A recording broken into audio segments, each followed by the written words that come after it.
त्रयोदशी तिथि भगवान शंकर को समर्पित मानी गई है। ऐसे में प्रदोष व्रत के दिन भगवान शंकर व माता पार्वती की विधिवत पूजा की जाती है। शास्त्रों के अनुसार कृष्ण पक्ष व शुक्ल पक्ष की त्रयोदशी को प्रदोष व्रत रखना चाहिए। नवंबर माह का पहला प्रदोष व्रत 10 नवंबर 2023 दिन शुक्रवार को है। इस दिन शुक्रवार होने के कारण सुख प्रदोष व्रत का योग बन रहा है।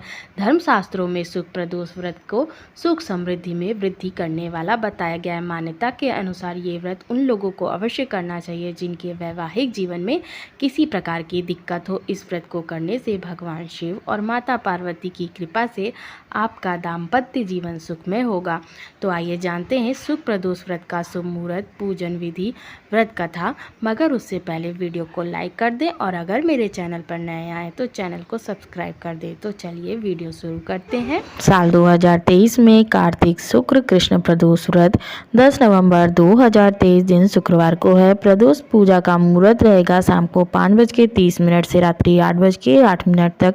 कुल अवधि 2 घंटे 38 मिनट की। त्रयोदशी तिथि का प्रारंभ 10 नवंबर 2023 को दोपहर 12:35 पर हो रहा है और त्रयोदशी तिथि की समाप्ति 11 नवंबर 2023 को दोपहर 1:57 पर। प्रदोष काल का धार्मिक महत्व। किसी भी दिन सूर्य के सूर्यास्त और रात्रि के संधि काल को प्रदोष काल कहा जाता है। जिस प्रदोष काल को भगवान शिव की पूजा के लिए सबसे उत्तम माना गया है उसके बारे में पौराणिक मान्यता है कि इस काल में भगवान शिव ने विष का पान किया था और नीलकंठ कहलाए थे। मान्यता यह भी है कि इसी प्रदोष काल में देवों के देव महादेव कैलाश पर्वत में प्रसन्न मुद्रा में नृत्य करते हैं। मान्यता यह भी है कि एक बार चंद्र देवता को क्षय रोग हो गया था और भगवान शिव ने उन्हें इससे जिस दिन मुक्ति दिलाई थी वह त्रयोदशी तिथि यानी प्रदोष वाला दिन था। प्रदोष व्रत की पूजा विधि। भगवान शिव की साधना से जुड़े इस व्रत को करने के लिए त्रयोदशी तिथि को प्रातःकाल सूर्योदय से पहले उठकर स्नान ध्यान करना चाहिए।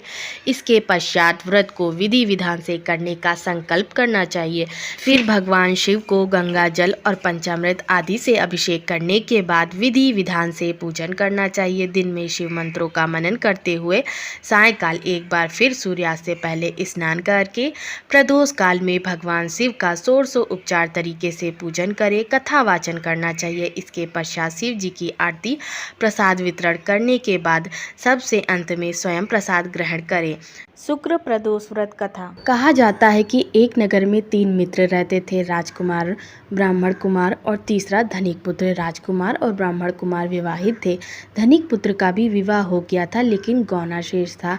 एक दिन तीनों मित्र स्त्रियों की चर्चा कर रहे थे। ब्राह्मण कुमार ने स्त्रियों की प्रशंसा करते हुए कहा, नारीहीन घर भूतों का डेरा होता है। धनिक पुत्र ने यह सुना तो तुरंत ही अपनी पत्नी को लाने का निश्चय कर लिया। तब धनिक पुत्र के माता पिता ने समझाया कि अभी शुक्र देवता डूबे हुए, ऐसे में बहू बेटियों को उनके घर से विदा करवा लाना शुभ नहीं माना जाता। लेकिन धनिक पुत्र ने एक नहीं सुनी और ससुराल पहुंच गया। ससुराल में भी उसे मनाने की कोशिश की गई लेकिन वो जिद पर अड़ा रहा और कन्या के माता पिता को उनकी विदाई करनी पड़ी। विदाई के बाद पति पत्नी शहर से निकले ही थे कि बैलगाड़ी का पहिया निकल गया और बैल की टांग टूट गई।